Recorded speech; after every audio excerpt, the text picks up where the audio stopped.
Bright Tuty. Every student matters. Then the next we are coming to discuss about that Vijayanagar, the capital and its environments or the environs. So this is about that. What is actually the Vijayanagar? What is the importance of Hampi architecture? First of all, coming to discuss about that, the international organization, how this site has been recognized by the UNESCO World Heritage Site. So this is the Vijayanagar architecture of this period 1336 to 1565. And in these 2 centuries that the 4 dynasties, they ruled over this territory. This was a unique building style evolved by the imperial Vijayanagar Empire, and it ruled the whole of the southern India from its capital city to Vijayanagar on the Tungabhadra river to Karnataka. This is the geographical or the territorial boundary of Vijayanagar. The Vijayanagar rulers built a number of temples, monuments, palaces and other structures over South India, with the largest concentration located at its capital. Capital city was Vijayanagar. The monuments in and around Hampi in the Vijayanagar principalities are listed as UNESCO World Heritage Site. So most of these are now, they have been declared as the international site by the UNESCO.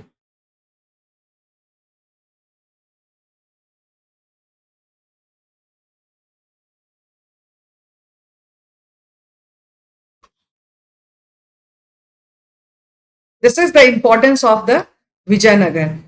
Besides building new temples, the Vijayanagar Empire added new structures and made modification to hundreds of existing temples across South India. And some structure of Vijayanagar are from pre-Vijayanagar period also. That is, Mahakuta temples are from the Western Chalukya era. All the Chalukyas, Cholas, Hoysalas, they were the rulers of the southern India, and the region around them had been a popular place of worship for centuries. Before the Vijayanagar period, with the earliest records dating from the AD 689. Before that also, before the Vijayanagar Empire also, it is there. And these temples, when the year has been given over here, 689, when it was known as Pampa Tirtha, after the local river or the local river goddess, Pampa. So this is what it is, that the Pampa, since the 689 AD, it has been just worshipped by the people of the southern India. And Pampa Tirtha is a name, Pampa Tirtha, which is actually named after a local river goddess, Pampa. So this is about the fact of this Vijayanagar Empire or the southern India. Outlines of the building in Vijayanagar. Inside this,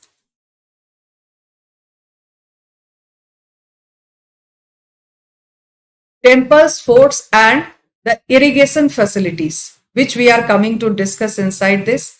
What are the facilities provided by the kings and the rulers? What type of the buildings are found over there? So the several travelers who visited the city, not only that the Colonel Colin Mackenzie, but other than that Mackenzie, the several travelers also visited in the city and they wrote about the history of this land. Italian trader named Niccolo di Conti, Persian ambassador Abdul Razak. You may get the different spelling for this Abdul Razak. Somewhere Abdur R is there, Razak Z double AK double Z, anything. And who was he? And a merchant named Afnasil Nikitan from Russia, all of whom visited the city in the 15th century. Then Durate Barbosa, Domingo Pace. It can be written like this also, can be written like this also. And Fernando Nunes from Portugal, who came in 16th century. And they have just given their idea about this land.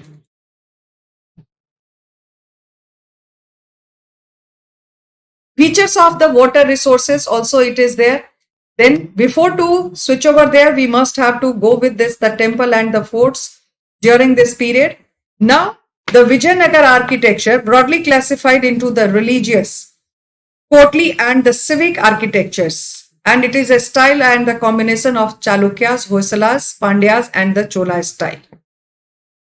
Vijayanagar, during this Vijayanagar period, the local hard granite has preferred in the Badami Chalukya style. This is all that the outlines of the buildings, the outer structure of the buildings, which type of the material has to be used for the construction of the wall. So all these the facts has been recorded by these different travelers, by different merchants and the different scholars. When they visited during their time period, what they observed, they have explained about that. What are the materials? Materials were used for the construction work, whether it is used in temples, forts, and what type of the irrigation facilities were established or started. Kamalapuram tank is the most important tank built in the early years of the 15th century. Water from this tank was used not only to irrigate the fields but also to channel water into the royal center. The royal center also getting there the water to meet their day-to-day activities from this Kamalapuram tank. This is the picture of the Kamalapuram tank. Distribution with the help of the canals for the irrigation. Then from the accounts of the Abdul Razak about the walls of the Vijayanagar, this what we are talking about, that how that the forts were been constructed. He was an ambassador and sent by the ruler of Persia to Calicut in the 15th century. And he was greatly impressed by the fortification and mentioned 7 lines of the forts. There were 7 lines were constructed. He says that the forts were encircled not only the city but also its agricultural hinterlands and the forests. So that way the protected and the protection was developed, or it was made or constructed, and the planning was done how to fortify this the empire and the palace, king's palace. So not only that, the forts were encircled not only by the city, but also its agricultural hinterlands were also there. Forests were also developed over there. The outermost wall that linked the hills surrounding the city, the masonry construction was slightly tapered. No mortar or cementing agent was employed anywhere in the construction. The stone blocks were wedge-shaped, which held them in place. Wedge-shaped were there, mortar and cementing was not done, and they have just put inside one another and the construction work was completed. The inner portion of the wall was earth packed with rubble, loose fragments of rock, bricks, etc. Square or rectangular bastions projecting part of fortification projected the outer walls. The most important feature of the Vijayanagar fortification was its incorporation of the agricultural tracts, because the rulers were well prepared to face the sieges, that is the blockade during the battle and its consequences. So this way the planning was done before the construction of the palace, construction of the empire. Features of fortification, which has been explained by Abdul Razak, was that between the first, second and the third walls, there are cultivated fields, gardens and houses. Why the agricultural lands were incorporated within the fortified area? During the medieval period, the major objective of the siege was to starve the defenders into submission. These sieges could continue for months and sometimes even years. The rulers were ready to face it with proper arrangements by building large granaries within the fortified areas. The same way, the rulers of Vijayanagar adopted a more expensive and elaborated method of protecting the agricultural belt itself by incorporating agriculture tracts into the fort. So this way the planning was done, what they have received the experience from the medieval. A second line of fortification went around the inner core of the urban complex, a third line surrounded by royal center, within which each set of major buildings was surrounded by its high walls. The fort was entered through well-guarded gates leading to the major roads, and the gateways were with defined architectural features. The arc on the gateway leading into the fortified settlement, as well as the dome over the gate, is regarded as typical feature of the architecture introduced by the Turkish sultans. So this is all that the mixed architectural planning was done for the development and the fortification of the Vijayanagar Empire.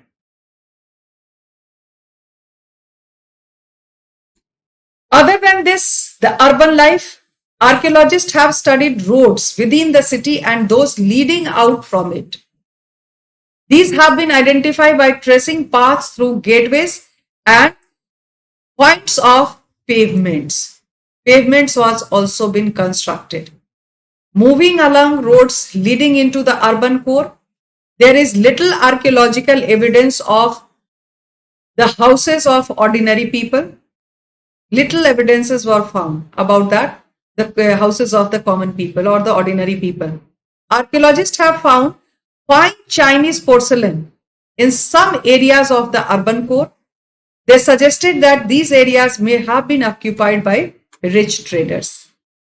Because of that, this was not found in all the houses, but in some of the areas they found this the Chinese porcelain.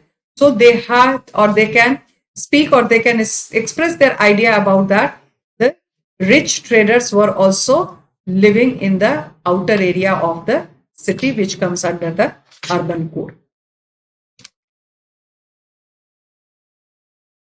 Tombs and mosques located here have distinctive functions. The ordinary people of the Vijayanagar Empire lived in ordinary houses. So this is how the 16th century Portuguese traveler Barbosa described the houses of ordinary people. Field surveys indicate that wells, rainwater tanks, and temple tanks of the various small shrines scattered throughout the urban core. Everywhere, wherever the sacred places are there, they have the tanks. They have scattered throughout the urban core, might have served as sources of water for the ordinary dwellers. As it was found in every of the shrines in a scattered form. So by getting all these the ideas, they are getting this temples in each and every shrines in the temples. So on that basis, they are the writers and the historians, they are depicting that these are the sources of water purposely been constructed for the ordinary dwellers, ordinary people. Royal center of the Vijayanagar Empire. It is located in the southwestern part of the settlement. It included 60 temples. Number of temples were 60 in that the southwestern part of the royal center. The patronage of temples was important for rulers because they were trying to establish their authority through association with the divinities housed in the shrine. About 30 buildings have been identified as palaces. The difference between the temples and the secular buildings was that temples were constructed entirely of masonry way, whereas materials used in the secular buildings were perishable. So this way the differentiation was done. Masonry, that the material used for the construction, which is the secular buildings, and for the construction, temples were constructed entirely of the masonry materials. But the materials which is used for the secular buildings were perishable.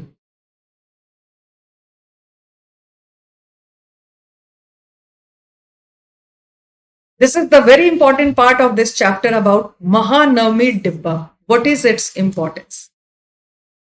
This is also the construction and the architectural planning.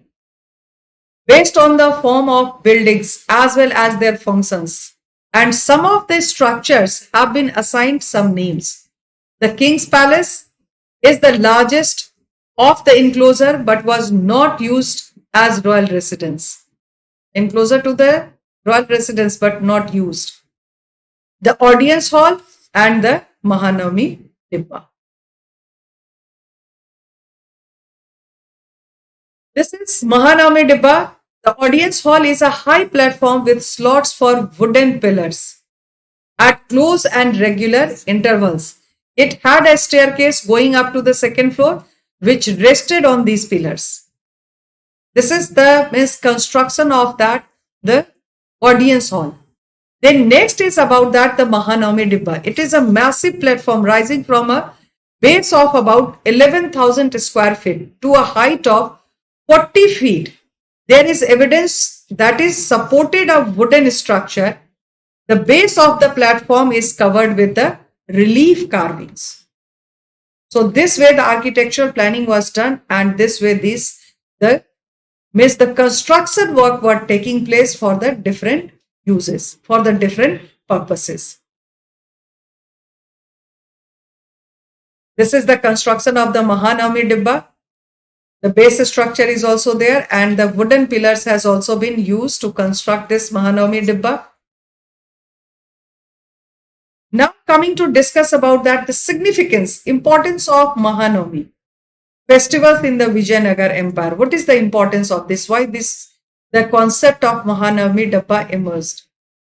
So the Mahanavami festival was celebrated with great enthusiasm in Vijayanagara. Literally, Mahanavami means the great ninth day. Mahanavami is a 10th day Hindu festival during September and October, known variously as the Sara in Northern India, Durga Puja in Bengal, and Navratri or Mahanavami in South India. Vijayanagar kings display their prestige, power, and suzerainty, that is the domination on this occasion. In these ceremonies, which is performed on the occasion, included worship of the image, worship of the state horse, and the sacrifice of buffaloes and other animals are also taking place. Dances, wrestling matches, and processions of this is the caparison, that is Nettipattam, and horses, well decorated the horses, the state horses, elephants and the chariots and soldiers, as well as ritual presentations before the king and his guest by the chief Nayakas and the subordinate kings which mark the occasion.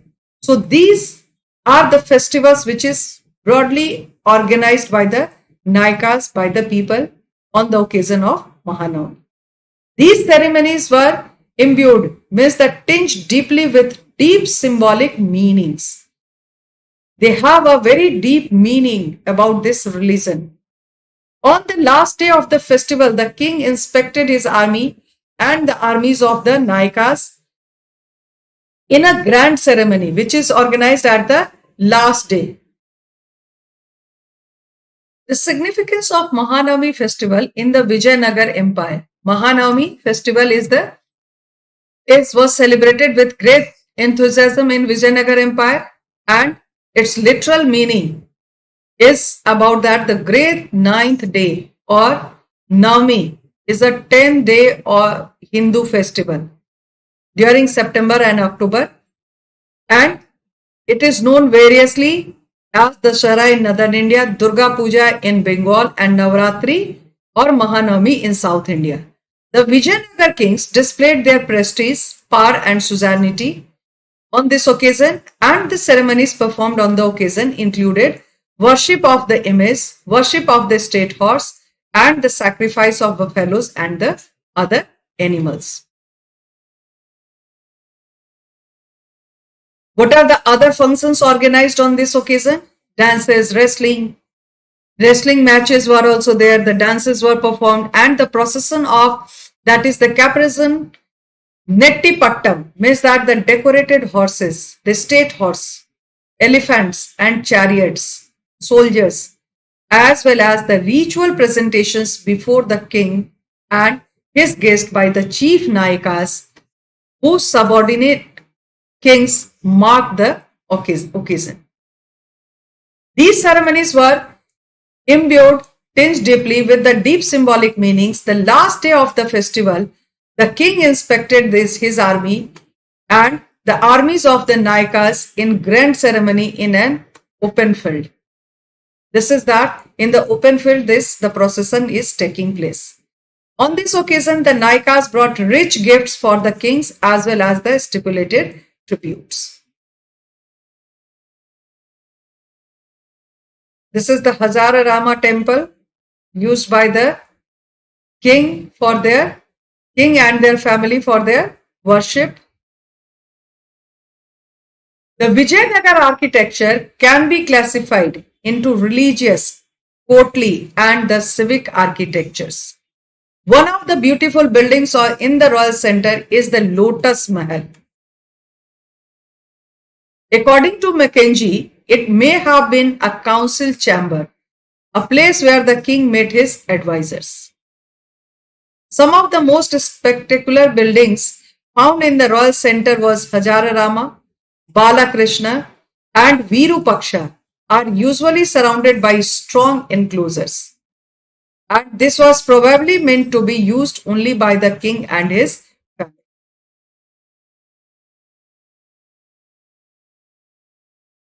Tradition about the sacred center. So what was the tradition which has been followed by the people of the Vijayanagar? The hills of northern region sheltered the monkey kingdom of Bali, going back a little bit back in the Ramayana, and Sugriv mentioned in this the Vijayanagar kingdom. Other traditions suggest that Pampa Devi, the local mother goddess, did penance in these hills in order to marry Virupaksha, the guardian deity of the kingdom, also recognized as a form of Lord Shiva. What were the features of the temples of Vijayanagar, which is very important? The Vijayanagar kings encouraged temple buildings as it conveyed a divine association between the deity and the king. Actually, in the previous slide also we have discussed about that. The kings of Vijayanagar, they claim that they rule on behalf of the god Virupaksha. Means Lord Shiva. Virupaksha means Shiva, Lord Shiva. The royal orders were signed Sri Virupaksha, usually in the Kannada script. The royal orders they signed with the name of the Sri Virupaksha. Rulers also indicated their close links with the gods by using the title Hindu Suraratna, that is Suratrana. This was a Sanskritization of the Arabic term Sultan, meaning the king, so literally meant Hindu Sultan. Vijayanagar kings made grants to the temples. Temples developed as centers of social and cultural activities. The king's visit to the temples were important occasions, and he was accompanied by Naikas. Whenever or wherever the king they wanted to visit the temple, always they were accompanied by the Naikas. Temple structures, certain that the specification was done by the Vijayanagar rulers while they were giving the new construction and the new structure to the temples. The concept of Gopuram and Mandapas has been developed. During this period, certain new features were evident in the temple architecture. These included structures of enormous size that must have been built to mark the imperial authority. One of the best examples of rayas is Gopurams or royal gateways. Gopuram means what? The royal gateways, the entrance that often dwarfed the towers on the central shrines. The central shrine, the main temple, is little bit low in comparison to the gateways. So these Gopurams signaled the presence of the temple from a great distance. Purposely it was constructed because of that. This marked that from the far away that the temple is been situated over there. So these towering gateways also reminded about that the power of the king who could command the resources, techniques and skills that was required to construct them. Another distinctive feature of the temple architecture was mandapas. What is this? The mandapas or pavilion and long pillared corridors that often ran around the shrines within the temple complexes. So this is about that, the mandapa. One of the best example of is the Virupaksha temple. The Virupaksha temple was built over centuries. Inscriptions suggest that this shrine date to the 9th, 10th centuries. On the occasion of his coronation, Krishnadeva built the elaborate hall in front of the main shrine. The hall was adorned with the delicately carved pillars. Eastern Gopuram was also built by him. Then what it says about that, the Hampi temples have pillars, often having engravings or changing horses. The horses standing on hind legs with their four legs lifted and riders on their backs. The horses on some pillars stand 7 to 8 feet tall. On the other side of the pillar are usually carvings from Hindu mythology.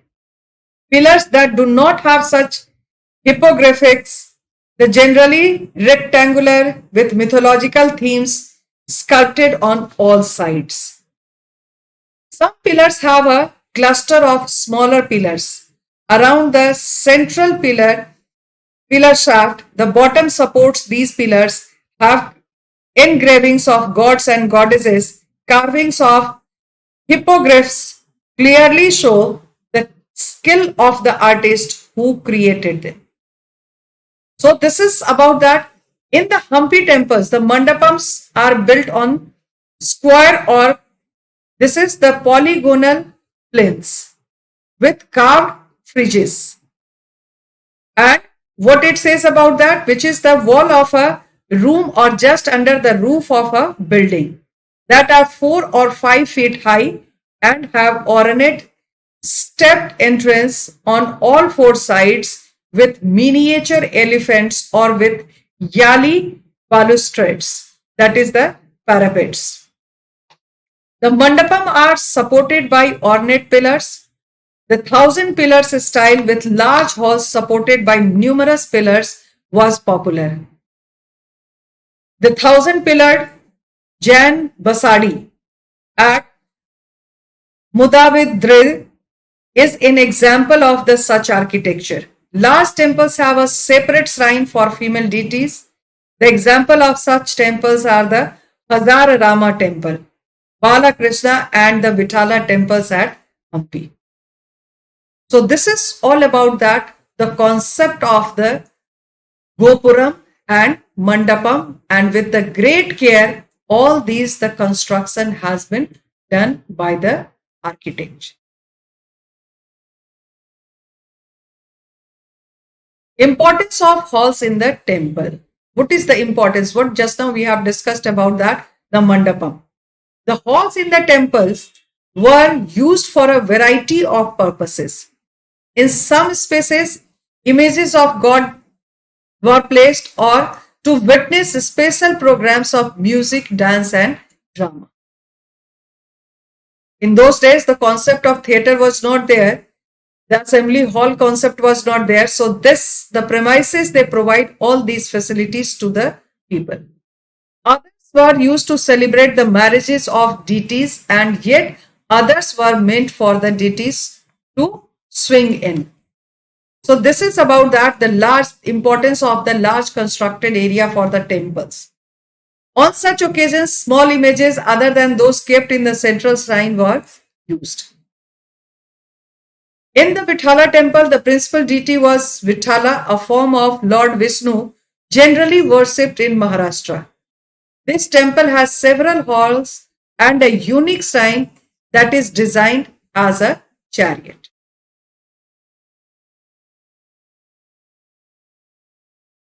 After this, the construction of the royal palace, then urban life, then construction of that, the Gopuram and Mandapam. Now coming to discuss about that Hampi Bazaar.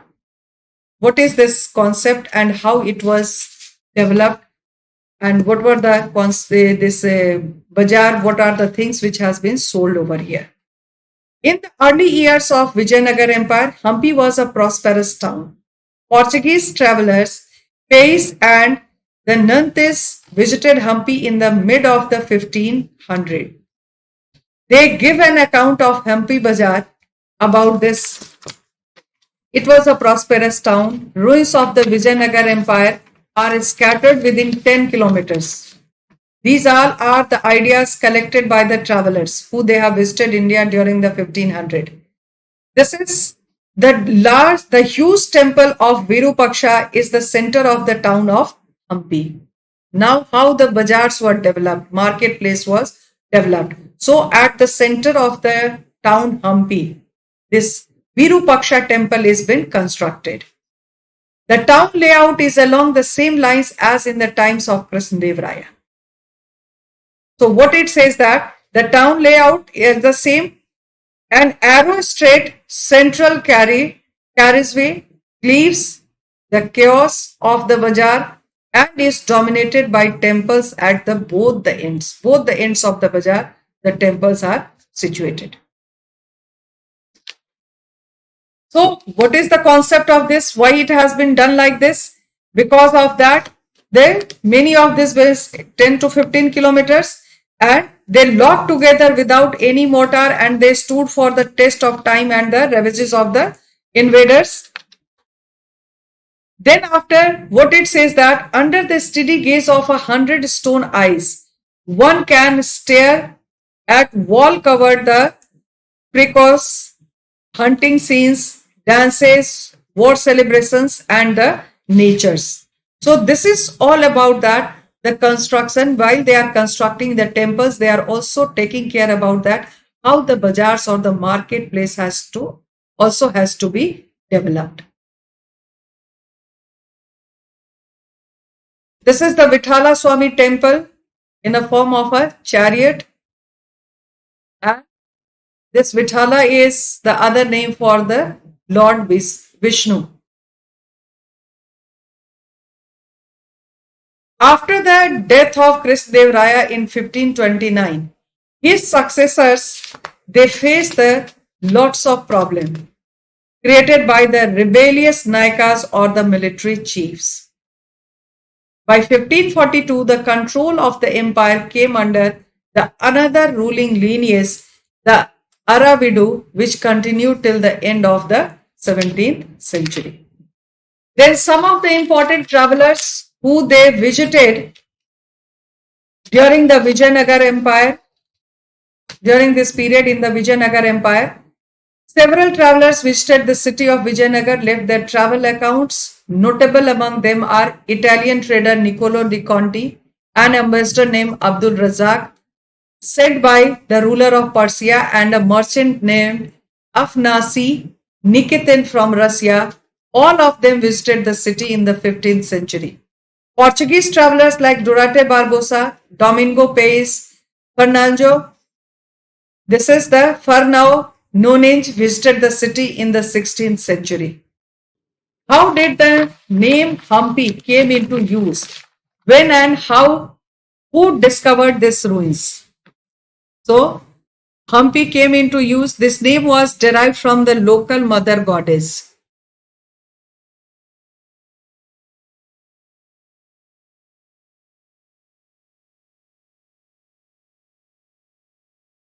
Named Pampa Devi.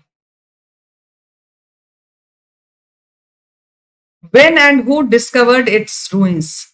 This is the ruins of Hampi.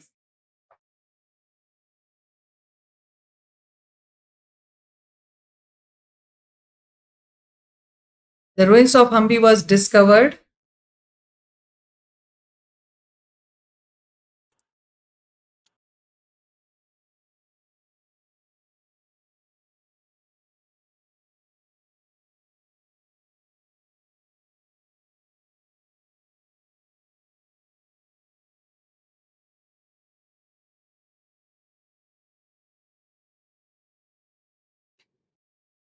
So what it is about that? How did the name Hampi came into use? When and who discovered its ruins? So this name was derived from the local mother goddess named Pampa Devi, and the ruins of Hampi was discovered in 1800 CE by Colonel Colin Mackenzie. He was an engineer and antiquarian, and he was an employee of the East India Company in India. Then next it comes about that mentions ceremonies performed on the occasion of Mahanavami Dibba. So what it is that? The, some of the occasions, so first of all is the worship of image.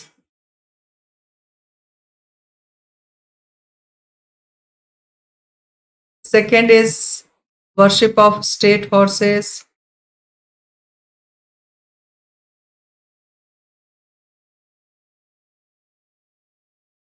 Third is about that sacrifice buffaloes and other animals.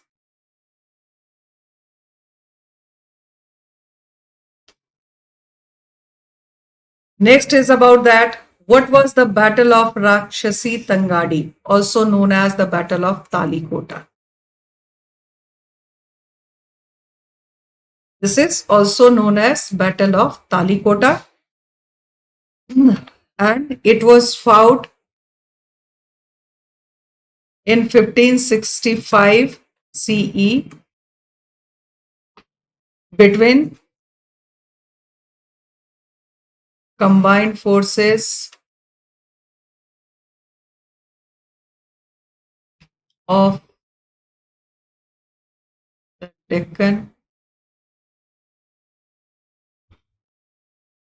sultans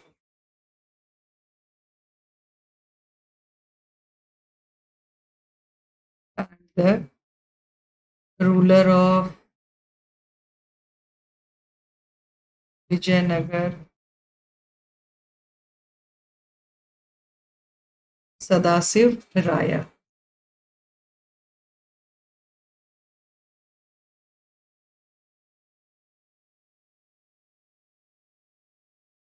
Vijayanagar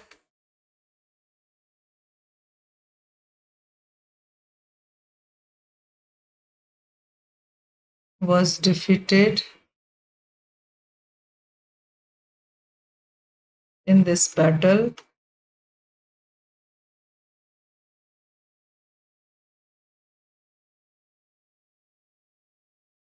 and which led to the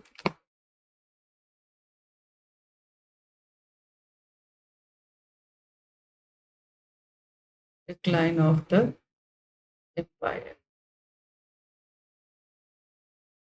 So this is about the three questions given over here. What was the battle of Rakshasi Tangadi, also known as the battle of Talikota, which was fought in 1565 CE between combined forces of the Deccan Sultans and the ruler of Vijayanagar, Sadasiv Raya. Vijayanagar was defeated in this battle and which led to the decline of the Vijayanagar Empire. This is the wonder that Hampi has. This is the wonderful this architectural. The construction was there in the Hampi. Hampi stone chariot. Also, this is the Vithala temple. Musical pillars. Some of the important words of this chapter is Amukt Malyada. It is a work on statecraft composed in Telugu by Krishna Dev Raya. This is very important work. Amar, the term Amara is derived from the Sanskrit word which Samara, meaning the battle of war. It also resembles the Persian term Amir, meaning the high noble. So the concept of the Amar Nayak is related to this word only.